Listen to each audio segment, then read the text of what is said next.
Nanone ndabasuhuje kandi mbahaye ikaze mwese mukunda uyu muyoboro wa YouTube witwa Imbere TV. Ikaze ku makuru agezweho muri aya masaha. Ngiye kubabwira ko Olivier Nduhungirehe, Minisitiri w'Ububanyi n'Amahanga w'igihugu cy'u Rwanda, ari Doha muri Qatar mu biganiro byagarutse no ku mubano w'u Rwanda na Congo Kinshasa. Ndaje mbabwire ko ingabo z'u Burundi ziri gukubita ahababaza ingabo za FRN. Muri aya makuru ndaje nkubwire yuko African Union ndetse na Qatar, by'umwihariko Minisitiri w'Intebe wa Qatar na Perezida wa Komisiyo yunze ubumwe baganire ku kibazo cya Congo n'igihugu cy'u Rwanda. Muri aya makuru ndaje mbabwire yuko umuherwe wo mu gihugu cya Tanzania yongeye kugaragaza cyangwa guca amarenga y'urwakunda Miss Mutesi Jolly. Aya makuru ndetse n'andi yose ugiye kuyumva ku buryo burambuye. Nguhaye ikaze, jya munsi iyi video mbere na mbere ukande subscribe byo kurikira amakuru n'ibiganiro byacu bya buri kanya. Ingabo z'u Burundi zikomeje gutera FRN nyuma yaho amakuru n'ibitangazamakuru kuri bivuga ururimi rw'ikinyarwanda biri kuvuga ko ngo ingabo z'u Burundi zikomeje gutera FRN nyuma yaho yanze kuzifasha kurwanya M23. Ingabo z'u Burundi zikomeje kugaba ibitero, by'umwihariko mu kinyamakuru bita Igihe n'ikinyamakuru bita Bwiza cyandikirwa mu gihugu cy'u Rwanda biri kwandika inkuru, banditse inkuru bazihereza umutwe ugira uti ingabo z'u Burundi zikomeje gutera FRN nyuma yaho yanze kuzifasha kurwanya M23 AFC. Ingabo z'u Burundi zikomeje kugaba ibitero ku birindiro by'umutwe witwaje intwaro wa FRN mu ishyamba rya Kibira nyuma yaho wanze kuzifasha kurwanya ihuriro AFC M23 mu ntara Kivu y'Amajyepfo muri Repubulika ya Demokarasi ya Congo. Ibitangazamakuru byo mu Rwanda birakomeza bigira biti abasirikare b'u Burundi bifatanya n'aba Congo mu kurwanya AFC M23 kuva mu mwaka 2023. Banifatanya kandi n'umutwe w'iterabwoba wa FDLR ndetse n'ihuriro ry'imitwe ya Wazalendo. Umusirikare wavuganye n'urubuga SOS Media yasobanuye ko ubwo abarwanyi ba FRN basabwaga kujya mu rugamba rwo kurwanya AFC M23 baratinye bahungira mu ishyamba rya Kibira. Ati kubyanga kwabo kwafashwe nk'ubugambanyi, baraburiwe bahitamo guhungira muri Kibira. Mu kwezi kwa gatatu nibwo ingabo z'u Burundi zatangiye kugaba ibitero simusiga ku birindiro bya FRN muri komine Mabayi mu ntara ya Cibitoki, bizibikomeza mu ntangiriro z'ukwezi kwa gatanu. Biravuga ko ku mpande zombi benshi bapfiriye muri imirwano, abandi barakomereka.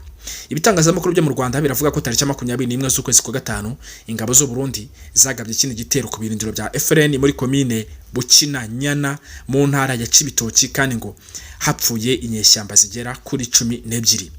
Umwofisi watanze amakuru yagize ati iki gitero cyari gishingiye ku makuru y'ubutasi yizewe uyu mutwe wari uvuye gukusanya ku gahato ibiryo ku misozi ihakikije. Kuri inshuro uruhande rw'u Burundi rwemeza ko umusirikare warwo umwe yapfiriye muri imirwano, abandi 3 barakomereka. Rusobanura ko rwafashe impiri inyeshyamba 5. Raporo y'impuguke z'umuryango w'abibumbye irahamya ko ingabo z'u Burundi zakajije ubufatanye na FRN ubwo umubano w'iki gihugu n'u Rwanda wongeraga kuzamba mu mpera z'umwaka 2023. Mu mpera mbere y'uko M23 ifata ibice by'ingenzi bya Kivu y'Amajyepfo nk'umujyi wa Bukavu, FRN yari ibanye neza n'ingabo z'u Burundi ndetse byanifatanyaga mu kurwanya Red Tabara. Mu yandi makuru, Olivier Nduhungirehe ari Doha mu biganiro byagarutse ku mubano w'u Rwanda na Congo. Minisitiri w'Intebe akaba na Minisitiri w'Ububanyi n'Amahanga wa Qatar bamwita Sheikh Mohammed bin Abdulrahman bin Jasmin Al Thani yagiranye ibiganiro na Minisitiri w'Ububanyi n'Amahanga n'ubutwererane Olivier Nduhungirehe ku bufatanye bw'ibihugu byombi. Banagaruka ku bibazo by'umubano umaze iminsi twifashe neza hagati y'u Rwanda na Repubulika ya Demokarasi ya Congo. Itangazo ryashyizwe hanze na Minisiteri y'Ububanyi n'Amahanga ya Qatar ku ya mbere z'ukwezi kwa gatandatu uyu mwaka riragaragaza ko impande zombi zaganiriye ku ngingo zinyuranye z'ubufatanye n'uburyo bwakongerwamo imbaraga. Banaganiriye ku bikorwa bigamije gukemura ikibazo cy'umwuka mubi hagati ya Congo n'u Rwanda. Ku itariki ya 18 z'ukwezi kwa gatatu uyu mwaka, Emir wa Qatar Sheikh Tamim bin Hamad Al Thani yahuje Perezida Kagame na Tshisekedi bemeranya gushyiraho umusingi wo kubakiraho mu gushaka amahoro arambye bigendanye n'ibiganiro bya Rwanda na Nairobi byahujwe. Nyuma kandi hakurikiyeho ibiganiro byahurije i Doha leta ya Congo na AFC M23 hagamijwe gushaka uko intambara mu burasirazuba bwa Congo yahita ihagarara hakaboneka amahoro arambye. Ibiganiro bya Doha byafunguye inzira bya Washington byafunguye inzira kuri Washington byafunguye inzira ku bya Washington byamenyekanye ku itariki 25 z'ukwezi kwa kane uyu mwaka hasinywa amasezerano agena amahame yibanze ku miyoborere umutekano n'ibijyanye n'ubukungu. Amerika iherutse gutangaza ko umushinga w'amasezerano y'amahoro hagati y'u Rwanda na Kongo wamaze gutegurwa. Igisigaye ari uko impande zombi ziwemeranyaho ubundi zigashyira umukono ku masezerano. Amasezerano y'amahoro ategerejwe gusinyirwa i Washington DC, azaba ari mu murongo w'ibiganiro byahurije u Rwanda na Qatar i Doha muri Qatar mu kwezi kwa gatatu uyu mwaka, ndetse n'ibyakomeje guhuriza abahagarariye Kongo n'ihuriro AFCM 23 muri iki gihugu. Qatar maze kuba umuhuza mu makimbirane menshi mu isi, aheruka naho iri gukorana na Misiri na Leta Zunze Ubumwe za Amerika mu gushakira umuti intambara imaze imyaka hagati ya Israel na Hamas muri Gaza. Ku rundi ruhande ariko u Rwanda na Qatar bifite ubufatanye mu ngeri nyinshi cyane, kuko ku itariki 12 z'ukwezi kwa kabiri uyu mwaka hasinywe imbaziriza mushinga iteganya gukuriraho visa abaturage b'ibihugu byombi. Impande zombi zifatanye mu babare bakunzi bacu. Impande zombi kandi zifitanye ubufatanye mu rwego rw'umutekano, ubufatanye aho mu kwezi kukwakira ku 2024 polisi y'u Rwanda n'urwego rushinzwe umutekano imbere muri Qatar Lek Wisa byasinyiye amasezerano y'imikoranire agamije gushimangira ubufatanye bw'impande zombi mu byerekeye umutekano no guhangana n'ibyaha. Ibihugu byombi kandi bifitanye imikoranire mu bijyanye n'ubwikorezi bwo mu kirere, aho biteganyije ko mu minsi iri imbere Qatar Airways ize gukana imigabane ya 49% muri Rwanda Air. Uretse Rwanda Air, Qatar inafite imigabane ingana na 60% mu mushinga w'ikibuga mpuzamahanga cy'indege gishya cya Kigali cyubakwa mu Bugesera. Biteganyije ko icyiciro cyacyo cya kabiri kizuzura mu mwaka 2022 kikaba gifite ubushobozi bwo kwakira abantu miliyoni 14 ku mwaka. Ibyo byose byabaye aho Minisitiri w'Ububanyi n'Amahanga w'igihugu cy'u Rwanda aganiriye na Minisitiri w'Intebe w'igihugu cya Qatar. Ku rundi ruhande, Minisitiri w'Intebe wa Qatar nanone yagananiye na Perezida wa Commission ya African Union, baganiriye ku kibazo cya Kongo n'u Rwanda. Minisitiri w'Intebe akaba na Minisitiri w'Ububanyi n'Amahanga wa Qatar bamwita Sheikh Mohammed bin Abdulrahman bin Jasmine Al Thani yagiranye ibiganiro na Perezida wa Komisiyo y'Umuryango wa Afrika Yunze Ubumwe Mohamed Al Yusuf wasuye Qatar. Ibiganiro byahuje impande zombi byibanze gushimangira umubano hagati ya Qatar n'Umuryango wa Afrika Yunze Ubumwe no ku ntambwe igamije gukemura ibibazo by'umwuka mubi hagati y'u Rwanda na Repubulika ya Demokarasi ya Kongo. Al Yusuf yashimiye Qatar imbaraga ishyira mu gufasha Afrika gukemura ibibazo by'intambara mu turere tugize no kwimakaza amahoro ku mugabane wose. Qatar yafashe iya mbere mu kuba umuhuza mu biganiro hagati y'u Rwanda na Kongo bigamije kugarura amahoro mu karere k'ibiyaga bigari, ndetse muri Qatar habera ibiganiro bihuza leta ya Kongo n'umutwe wa AFCM 23 urwanira uburenganzira bw'abatutsi b'abanyekongo nk'uko M23 ibivuga, ariko siko ko Kinshasa bivuga. Ko Kinshasa iravuga ko ari umutwe ufashwa n'u Rwanda by'umwihariko mu mvo zo gusahura amabuye y'agaciro muri Kongo. Ni mu gihe Umuryango wa Afrika Yunze Ubumwe nawo ufite inshingano mu gukemura iki kibazo cyo mu burasirazuba bwa Kongo, kuko kuva ibiganiro bya Rwanda na Nairobi byahozwa byagiye mu nshingano zawo. Mu yandi makuru, umunyemari rurangiranwa mu gihugu cya Tanzania yongeye guca amarenga urukundo akunda Miss Mutesi Jolly.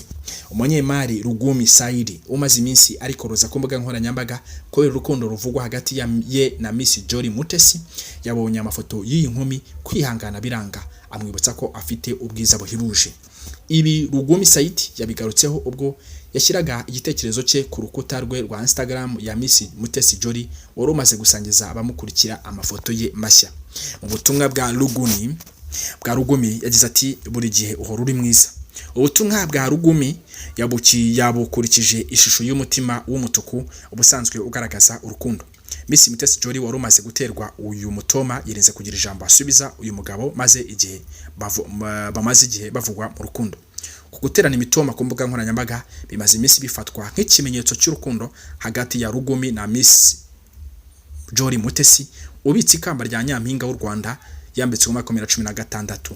Mu ntangiriro z'ukwezi kwa mbere uyu mwaka ubwo abombi bavugwaga mu rukundo, Mutesi Jolly yabyamaganye kuri icyo gihe. Mu butumwa yacishije ku rubuga rwe rwa X yabamenye nka Twitter, Mutesi Jolly yagaragaje ko ibyari bikomeje kuvugwa by'urukundo rwe n'uyu muherwe ari bihuha. Ati kunyifuriza neza ko banyifuriza neza bose ndabashimira byimazeyo kukungirira icyizere aho kunkekera ibindi no kunyifuriza ibyiza cyane cyane muri ibi bihe by'amagambo yo gukekeranya. Urukundo ni ikintu cyiza cyane kandi igihe cyose ruzampamagara nzarwakira ntashidikanya kandi ku bushake bwanjye no mu buryo bunyuze umutima wanjye. Yakomeje agaragaza ko yakwifuza kugira umukunzi w'umuherwe utuma abantu bavuga nkuko bakomeje kubivuga ariko bitari ukuri. Ati kuri mwe mwifashisha ikoranabuhanga mushaka kuntura umujinya yaba mu byerekeye gukundana cyangwa kudakundana n'umuherwe. Izi nizo mpaka nakwifuza ko abantu bagirana ku bijyanye n'umukunzi wanjye. Nzi uburyo bwo kubakanda ahababaza kandi biragaragara. Bakunzi bacu komeje gukurikira amakuru n'ibiganiro byacu kuri umuyoboro wa YouTube witwa Imbere TV. Reka tubagezeho nino nkuru aho Uburusiya bwavuze kurushyi Perezida Emmanuel Macron yajwibuwe n'umugore we. Umuvugizi wa Presidence y'Uburusiya Dmitry Peskov yatangaje ko ibyo kuba Brigitte Macron yarakubise urushyi Perezida Macron bitareba igihugu cyabo ndetse atari ngombwa kwivanga mu miryango y'abandi. Amashusho yafashwe ku itariki 25 z'ukwezi kwa gatanu uyu mwaka arerekana Perezida Macron n'umugore we bageze i Hanoi muri Vietnam. Muri ayo mashusho Macron abanza kugaragara ari kuvugana n'undi muntu utagaragara mu mashusho, hanyuma amaboko yambaye ikoti ritukura akamusunika cyane mu maso anapfutse umunwa bisa nk'urushyi yakubiswe. Perezida Macron ahita asubira inyuma aseka agahita azamura ikiganza asuza abantu nyuma yo kubona kamera. Hashira kanya Brigitte nawe akabona kugaragara yambaye ikote ritukura.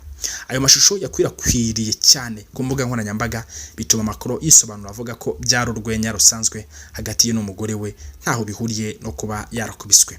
Ubwo yabazwaga icyo abitekerezaho, umuvugizi wa Presidence y'Uburusiya Dmitry Peskov yagize ati ntabwo bikwiriye ko twivanga mu buzima bwite bw'imiryango y'abandi, ariko nanone umugore iyo akubise umugabo we aba afite impamvu, ariko uko byamera kose ntibitureba. Peskov kandi yashinje Ubufaransa gushyira igitutu ku Burusiya aho gushaka amahoro hagati y'Uburusiya na Ukraine. Ati Ubufaransa buracyatekereza ko bushobora kugira icyo bugeraho hagati yabwo n'Uburusiya binyuze kubwotsa igitutu. Ibyo no kutamenya imiterere y'igihugu cyacu. Kuva intambara muri Ukraine yongera gukara mu kwezi kwa kabiri ku mwaka 2022, Ubufaransa gatanze inkunga y'intwaro irenga miliyaridi 3 na miliyoni 800 z'amayero, ni hafi miliyaridi 4 z'amadolari ya Amerika. Bakunzi bacu reka dusoreza ahangaha, turabashimiye. Ni mujye munsi video ku muyoboro witwa Imbere TV mukande subscribe.